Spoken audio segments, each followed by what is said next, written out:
Bienvenidos, bienvenidas todas y todos a esta presentación de mi actividad individual, en donde hablaré un poco de quién soy y algunos importantes elementos de la psicobiología y de la psicofisiología. Para esto me voy a permitir presentar mi pantalla, compartir mi pantalla en este momento para presentarles un material que he preparado de apoyo y poder tener un poco mejor esta información. Bien, pues mi nombre es Inés Andrea Bulla Romero.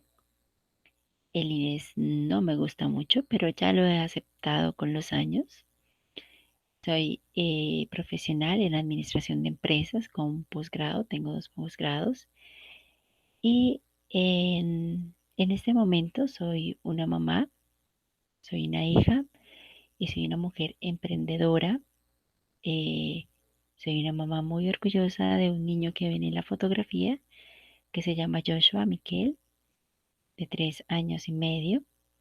Y lo más importante, soy una persona que es creyente y que considero que definitivamente sin ese creador nada sucede. Además, soy una persona apasionada por lo que hago. Me declaro una eterna estudiante. Me encanta estudiar. Hay algunas cosas pues que no me dio tan bien, pero igual trato siempre de ser mi mejor versión, de estar siempre actualizada, de siempre tener nuevos conocimientos y estar siempre en búsqueda de nuevas cosas, ¿no? Soy de Bogotá, soy nacida aquí y en este momento vivo en Bogotá. Y bueno, realmente descripción de quién soy a grosso modo. Soy una persona que tiene muchos sueños, anhelos y que hace todo lo posible por servir y por ser un poco mejor cada día. Me encanta aprender, me encanta leer, me encanta trabajar. En este momento, pues por la situación de pandemia, pues no he podido tener un trabajo estable, pero sí he estado todo el tiempo encaminada a empezar a cumplir ese proyecto de vida. El tema de la pandemia me trajo muchas oportunidades. Esta es una de ellas, el estudiar, y me ha abierto de pronto un poco más la perspectiva para que esta carrera pueda llegar a sembrar en todas esas personas que sé que de aquí a allá lo van a necesitar. Bueno, mi breve comentario sobre el por qué decidí iniciar este estudio en psicología. Primero que todo es un sueño aplazado hace muchos años. Yo soy profesional y ejercí muchos años, ejerzo mi profesión, pero siempre estaba como las ganas y el anhelo de, bueno, ¿por qué no estudiar psicología? ¿Por qué no hacerlo? ¿Por qué no hacerlo? Siempre me apasionaba mucho este tema, pero siempre se presentaba una cosa, la otra, y de esas cosas que uno va dejando como que mañana lo hago, procrastinar.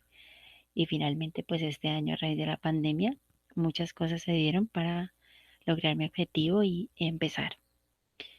Me encanta servir, tengo pasión por una sociedad más sana mentalmente y obviamente un mundo más feliz. Eh, Esto ha sido una gran oportunidad porque pues con el tema de los dineros, de los tiempos, pues siempre había algo que estaba, o estaba el dinero o estaba el tiempo, pero no estaban las dos cosas. Entonces como que llegó un momento en que confluyeron las dos cosas y tomé la oportunidad. Me encanta aprender, me encanta compartir, me encanta servir y me encanta enseñar muchísimo. Y me encanta todo lo referente pues al maravilloso mundo y apasionante de la mente, ¿no? Todo lo relacionado con el cerebro y pues obviamente sus interminables secretos y enigmas y demás. Mi breve comentario con respecto a mis expectativas del curso, pues básicamente son aprender, indagar y conocer. Mis expectativas pues son poder aprovechar al máximo todo este conocimiento que tienen mis tutores porque pues han demostrado que tienen demasiado que yo pueda extractar. Entonces aprovechar este material entregado por la universidad y obviamente hacer una interiorización, ¿no? del conocimiento que nos presentan y que todo el tiempo están en pro que nosotros lo adquiramos. Y el fortalecer mis conocimientos cada vez, pues obviamente que tenga la oportunidad. Entonces, por ejemplo, con este material se nos dio la oportunidad de tener una visión, pero adicional a eso, tener una indagación, indagar, preguntar, consultar, buscar.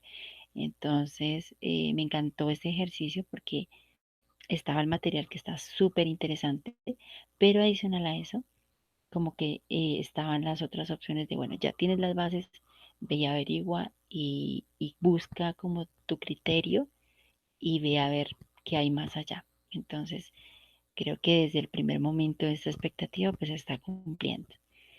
Ahora entramos en materia para hablar un poco más de la psicobiología y de la psicofisiología.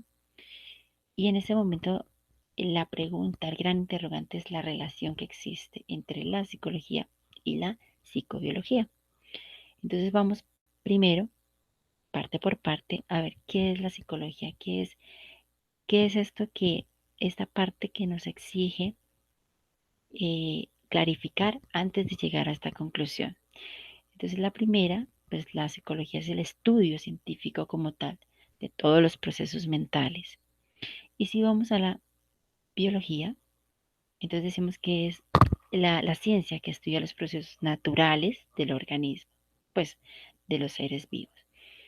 Entonces, cuando vemos cuál es la relación de las dos, vemos que la psicología es ese proceso que ha llegado a volverse ciencia de cómo llegan estos procesos mentales a cada persona.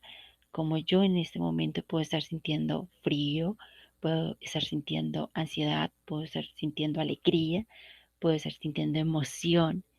¿Cómo es que todo esto llega a mi mente? Entonces está la otra parte, cómo es que mi cuerpo lo manifiesta, cómo es que todo ese proceso que pasa por mi mente llega porque hay muchas cosas que se mueven en mi cuerpo, en mi fisiología, por mis pensamientos. Entonces, cómo se interconectan estos dos, ¿no? Adicional a eso, los estudios que se han hecho durante un montón de tiempo, que ya en la próxima diapositiva vamos a ver en toda la historia que lleva esto. Pero adicional a eso, los descubrimientos que se han hecho, los grandes hallazgos que ha hecho la ciencia, todos estos autores que han puesto su grano de arena para hacer que esto sea posible. Hoy tener tanta claridad y tener tanta información, tener tanta clarificación sobre lo que sucede en el cuerpo. Y obviamente que tenemos que resaltar también los descubrimientos que se han hecho en la parte eléctrica, ya que gracias a ellos se logró extrapolar a la parte física, a la fisiología, para ver qué era lo que pasaba, como lo vamos a ver con algunos autores a continuación. Entonces, no solo es el estudio de los comportamientos, sino también cuáles son las reacciones que provocan estos comportamientos en nuestro cuerpo y viceversa, y en las capacidades del aprendizaje y sus comportamientos. Entonces vamos a ir a la breve reseña histórica. Aquí lo que hice fue un resumen del material, pero adicional a eso, hay autores que realmente resaltan demasiado y que nos dan un aporte muy significativo. Entonces empecemos por los egipcios. Ellos pensaban que todos nuestros comportamientos se daban por la bilis, que es una sustancia química que emana nuestro cuerpo. Entonces ellos pensaban que era por la bilis. En la segunda instancia, los asirios pensaban que igual, pero con el hígado, es que era por el hígado que todo eso se producía en nuestro cuerpo. Lo encontramos a Agmeón de Crotona, que fue un gran filósofo que se dedicó a la medicina. Y él, en pleno siglo en el siglo V antes de Cristo, dice que es en la cabeza que esto se produce. Entonces luego encontramos a Aristóteles. Él decía que el corazón es la base del intelecto. Y de hecho esa teoría se mantuvo por muchísimo tiempo. ¿Mm? Cabe resaltar que Pitágoras fue su discípulo. Luego tenemos a René Descartes, ya en el siglo XVII, en donde él fue un gran filósofo, matemático, físico francés. Pero lo que más llama la atención fue la historia de René Descartes, porque él llega a hacer todos estos grandes descubrimientos y en especial, como lo vemos en esta foto, a su juguete autómata. Entonces, eran juguetes que eran completamente, como su nombre lo indica, autómatas, pero cómo llega él a hacerlo posible. René Descartes tiene una tragedia, una hija a los 5 años fallece, él cae muy, muy triste en depresión y a raíz de esto empieza a dedicarse a estudiar muchísimo, eh, especialmente empieza a hacerse la idea de crear estos juguetes que tengan movimiento propio. Luego lo crea el juguete y hace una correlación con la energía hidráulica. Entonces él lo estructura, lo hace y luego hace una correlación a que esas mismas válvulas y estas mismas tubos, por decirlo así, es decir, hace como el símil de que esto sucede también con las estructuras del cuerpo. Luego en el siglo XVIII, este siglo ya es llamado el siglo de las luces, porque llega la electricidad, aparece Galván, que fue un médico, fisiólogo y físico italiano, quien descifra la naturaleza eléctrica del impulso nervioso. Entonces aquí vemos un gran hito en toda la historia, porque no solamente se dedica en su parte médica, en su parte como fisiólogo, sino que logra descifrar esa naturaleza de dónde sale, porque existe. Él estuvo en 1737 y 1798. Luego Volta, él es químico físico italiano también, es italiano, descubre el metano y él es quien diseña, ingenia y desarrolla la pila eléctrica. Esto se da en 1745 y 1827. Finalmente, Matteucci, físico italiano, quien estudió todo lo referente a los fenómenos eléctricos. Él está de 1811 a 1868. Entonces, en esta gran parte, en ese gran hito, se ve cómo se hace gran extrapolación de toda esa información a toda la parte de la fisiología. Luego llega Müller en 1801 a 1858. Él es un automista y fisiólogo alemán y él es el que propone la ley de energías específicas. ¿Qué decía este señor Müller? Decía, existen impulsos nerviosos de modos diferentes para cada respuesta. Para llegar a cada respuesta a nuestro cuerpo, obviamente que necesita un impulso nervioso diferente. Luego llega Bell en 1847 a 1922, un físico, ingeniero, inventor y logopeda, que hace estudios neuroanatómicos y él llega a diferenciar el cerebro del cerebelo.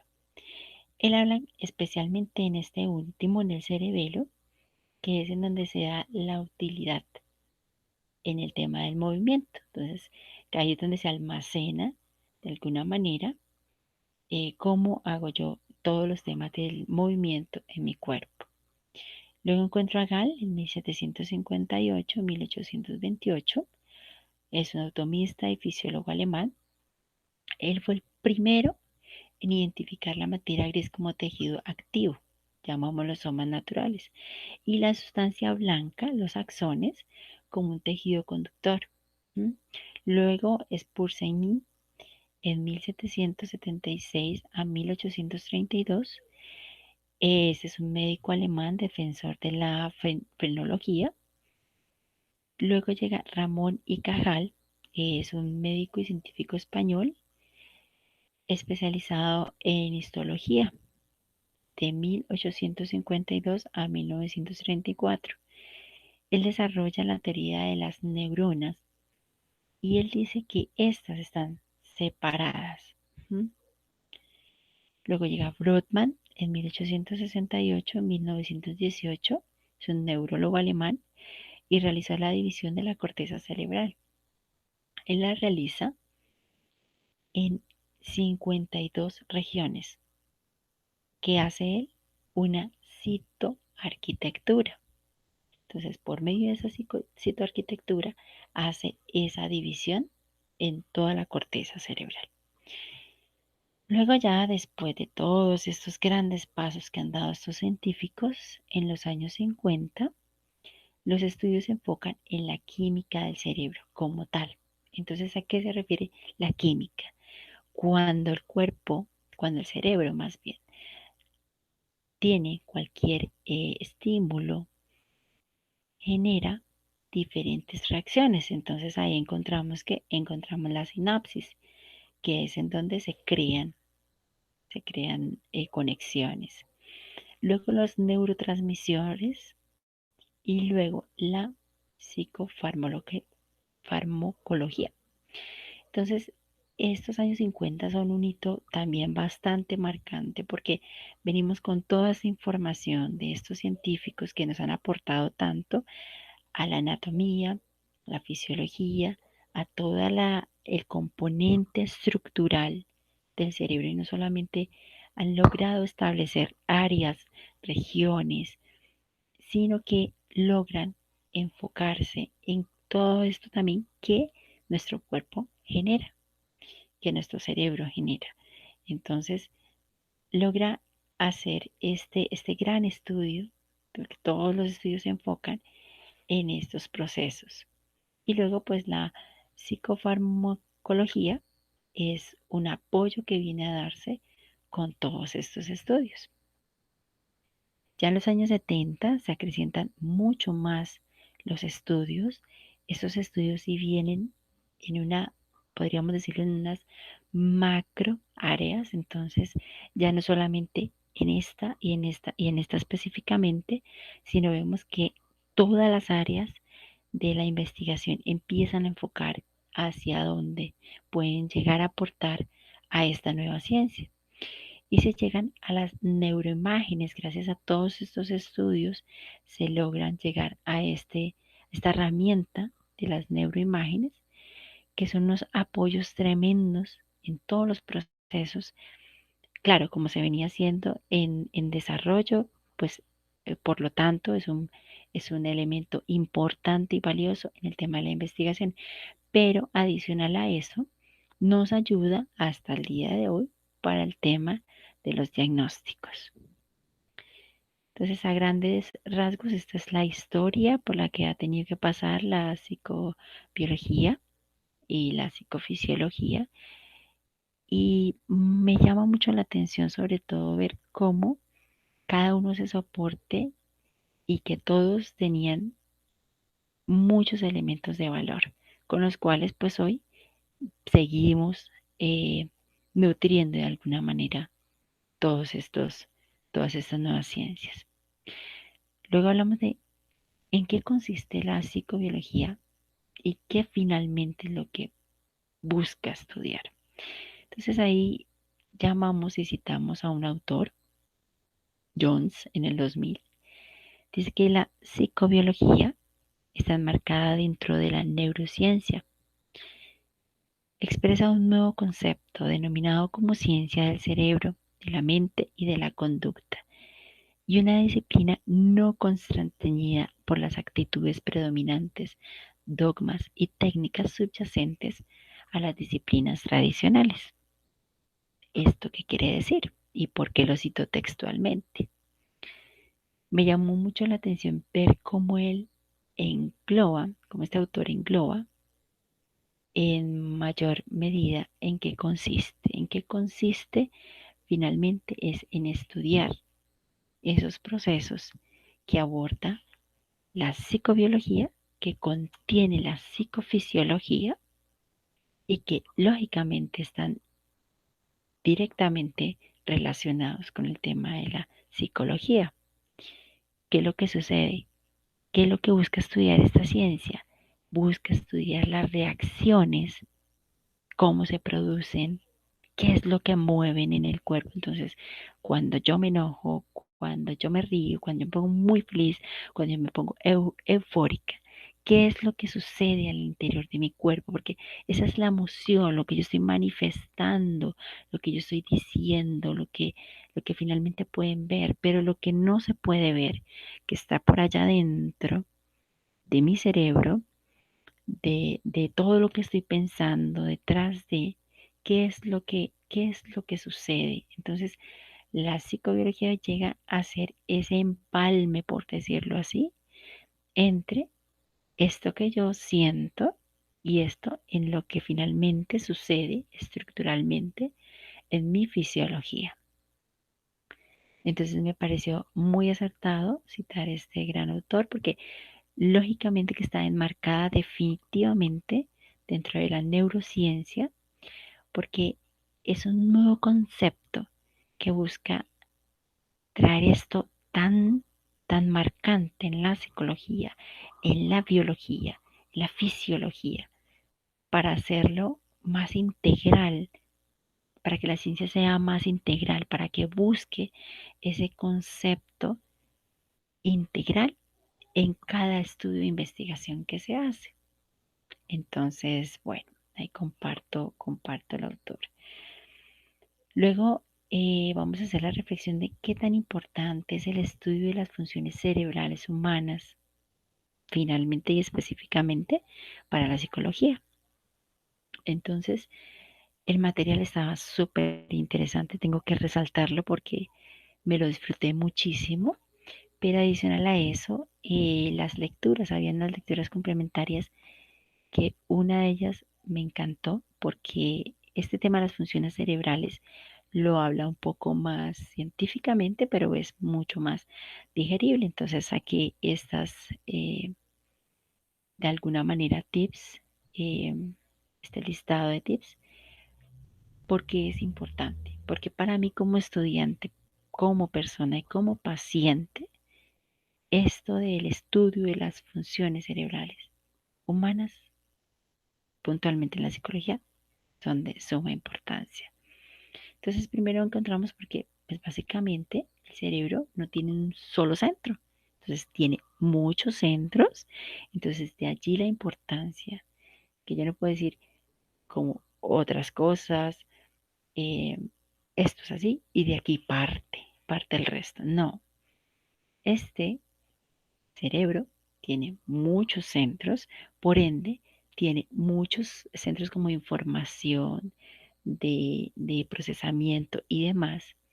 Entonces, sí o sí, la idea es que se pueda estudiar cada una de estas funciones, obviamente, para que se pueda llegar a identificar por qué, cómo y demás se producen estas funciones sensoriales y motoras. Entonces, es súper importante saber de dónde vienen y específicamente no decir, listo, sí, es que eso viene del cerebro. No, es que ese mal genio, ¿no? Esa carcajada incontrolable viene, pero ¿de dónde viene? Ay, no, es que esa maña, pues, de esa mujer siempre estar volviendo con el mismo. Eso es, pero ¿de dónde viene? Esa tendencia que tiene por suicidarse. Entonces es importante definir esas funciones cerebrales. ¿Para qué? Para poder actuar, para poder llegar a, de alguna manera, eh, minimizar o aportar nosotros como profesionales en esas regiones en donde se necesita. Por otro lado, pues con la división de las regiones, con asociaciones mentales que no pueden explicarse. Es decir, si yo tengo en mi citoarquitectura plasmadas, que es que aquí es que yo río, que es que aquí es que yo lloro, y es que aquí yo es que, ¿no? Pero muchas de las asociaciones mentales no pueden explicarse solamente con qué es aquí, con qué es aquí, sino cuál es el proceso resultante de todas estas manifestaciones y de todas estas emociones. Entonces, es ver que esas divisiones nos aportan y nos ayudan a identificarlas.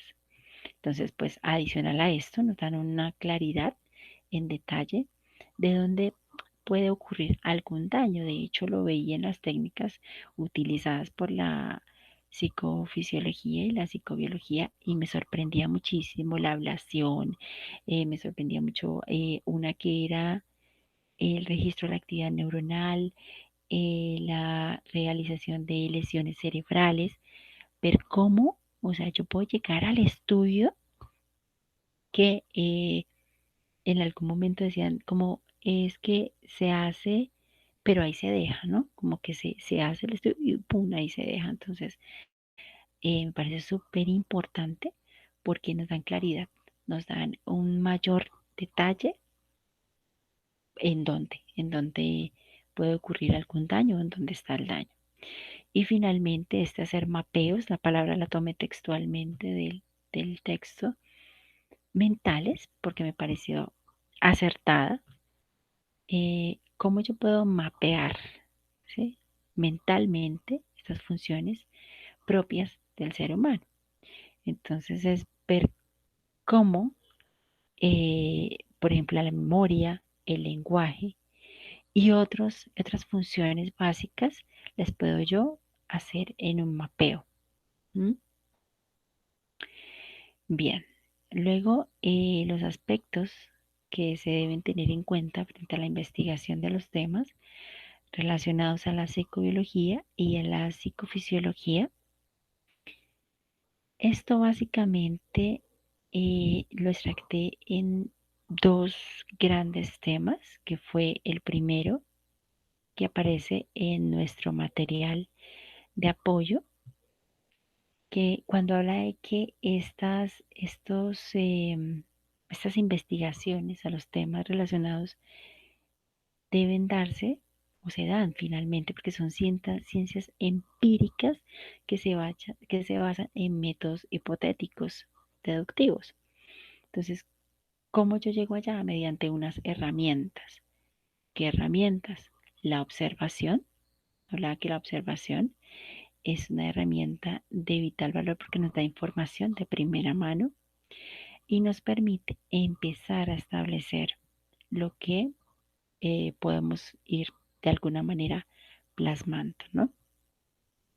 Luego está una, la segunda medida, que es como una reobservación, como bueno, que se empieza a reafirmar y que definitivamente no puede repetirse tantas, tantas veces como se haga. Y adicional a esta segunda tenemos una tercera medida, que es la que finalmente está este cúmulo, por decirlo así, de la observación de la segunda, la tercera medida, nos va a dar esa ley empírica que finalmente se va a volver una teoría, en donde ¿qué nos va a permitir todo esto? Llegar a establecerlo como tal, como teoría, y luego como pragmática, y luego nos va a permitir hacer un tipo de predicciones. ¿Mm? Esto en cuanto a la primera parte de qué aspectos se deben tener en cuenta, pero también tomé el método científico, ya que esta metodología es, viene del siglo XVII con Galileo Galilei, pero nos permite adquirir ese conocimiento. Entonces, esta metodología es creada como tal para adquirir este conocimiento, pero contrastado con la realidad. Entonces, nuestro primer paso para este método científico es la observación, luego es el reconocimiento del problema como tal, luego es formularse una pregunta con respecto a esta observación Luego hago, y pues obviamente el reconocimiento del problema, entonces yo formulo y planteo una pregunta. Luego reviso esta bibliografía preexistente, lo que ya hay, la información que ya existe, en la que yo me pueda apoyar, o finalmente la que pueda darme unas luces hacia dónde, ¿no? Como lo hacían nuestros filósofos cuando ya tenían sus mentores y cuando eran discípulos. Por eso lo cité y lo resalté en alguno de los autores, porque lo que ellos muchas veces hacían era retomar esos estudios, ampliarlos, profundizarlos, muchas veces debatirlos también, pero era una base muy importante de información y de contenido. ¿M? Luego genero una hipótesis sobre estas preguntas y con esta bibliografía lo que podría llegar a ser, cómo se podría formular esta hipótesis. Luego sobre esta se hacen predicciones, también permite lógicamente hacer una predicción de lo que puede llegar a ser. Luego sobre esa se hacen unas experimentaciones y sobre estas experimentaciones se hacen unos análisis de estos resultados que arrojen esas experimentaciones. Luego se llegan a unas conclusiones como tal, de alguna manera se da el cierre con esas conclusiones y luego se hace una comunicación de esa información. Entonces, los aspectos importantísimos los traté de subrayar, sobre todo porque nos dan herramientas que tenemos sí o sí que tener en cuenta frente a una investigación puntualmente relacionada con la psicobiología y la psicofisiología. Luego tocamos un tema súper importante que en muchos de los tiempos no se daba porque no había una regularización, porque no había una claridad, porque no había un nivel de valores, porque no habían una cantidad de contextos. Entonces llega ese aspecto tan importante que a veces a algunos les suena como que, ¿y esto qué? ¿Esto qué viene a hacer aquí, no? Pero que es de vital importancia. No solamente en este aspecto de estas ciencias específicas, sino en todo lo que hagamos en la vida, en la vida. Y es que aspectos éticos debemos tener nosotros en cuenta al momento de investigar esta área específica. Entonces, lo primero es que hay que hacer un esfuerzo de tipo ético, personal y filosófico. Entonces, vemos como muchos autores, por citar uno, Watson, con su pequeño Albert, por ejemplo, es un claro ejemplo de lo que no deberíamos hacer de manera ética por muchas razones, pero aún así es un gran referente. Entonces, vemos como este esfuerzo de tipo ético filosófico viene a condensar esta parte de la ética para que nosotros podamos tener no solamente puntos de referencia, sino, como decir, condiciones claras, como las cartas sobre la mesa. Y es importante para nosotros, cuando hablamos de ética, tener esto muy claro. ¿Y cómo lo tenemos claro? Con nuestros valores. Los valores y los principios morales.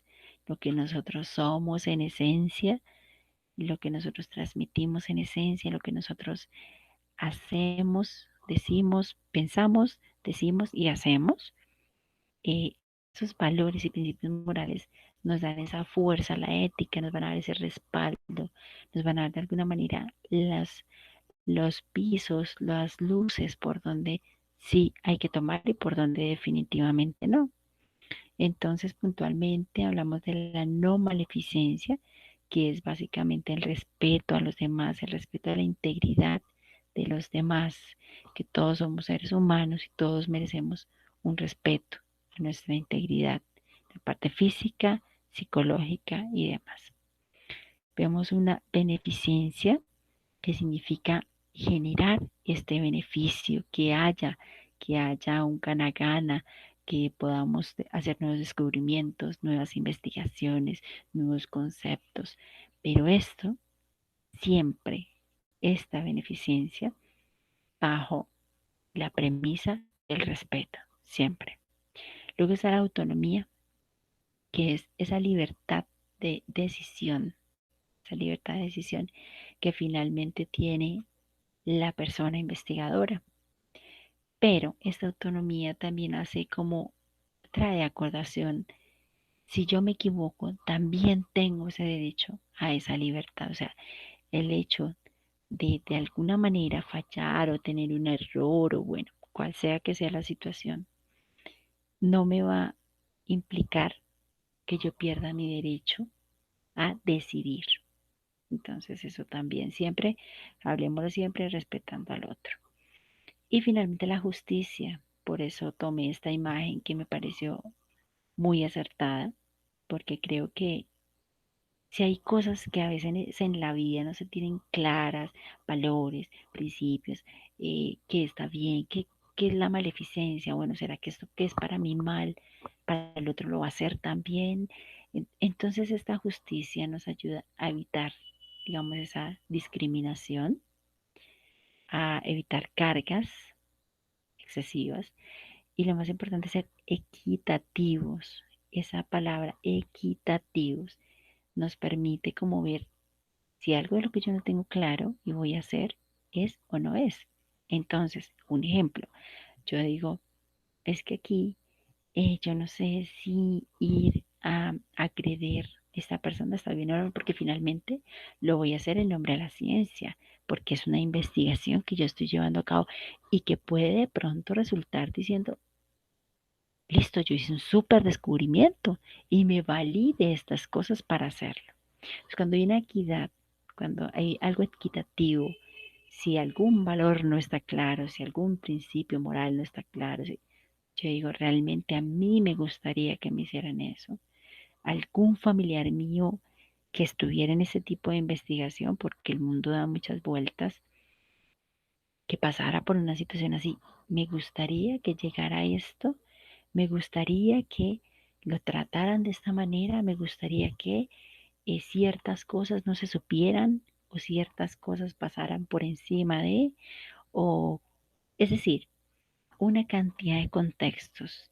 Y aquí en el tema ético yo creo que me puedo gastar una media hora porque a veces no le damos la importancia que esto tiene en la vida. Entonces, como no le damos la importancia que esto tiene en la vida, terminamos haciendo cosas que no debemos hacer. Entonces, pienso que esta palabra, vuelvo y lo digo, la resalté en la imagen porque me parece que es una gran herramienta para en algún momento nos dé una luz. ¿Hacia dónde?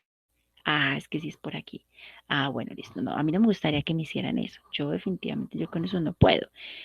O definitivamente sí. ¿Mm? Entonces, cuando uno ve la parte ética, también ve la parte humana, pero también ve la parte de los límites, hasta donde puedo, hasta donde no puedo, hasta donde puedo, pero no debo, ¿sí? Porque eso también es muy importante. Podemos tener los alcances de muchas cosas, pero de verdad debo llegar a eso, debo llegar a respetar al otro, debo llegar a... Entonces, cuando nos formulamos todo esto y existen estos buenos tipsitos, nos ayudan a ver hasta dónde sí y hasta dónde no. Bien, luego la pregunta del millón. ¿Considera fisiología y psicofisiología un área de interés para mí? Que si la considero para mí, dentro de mi formación como profesional.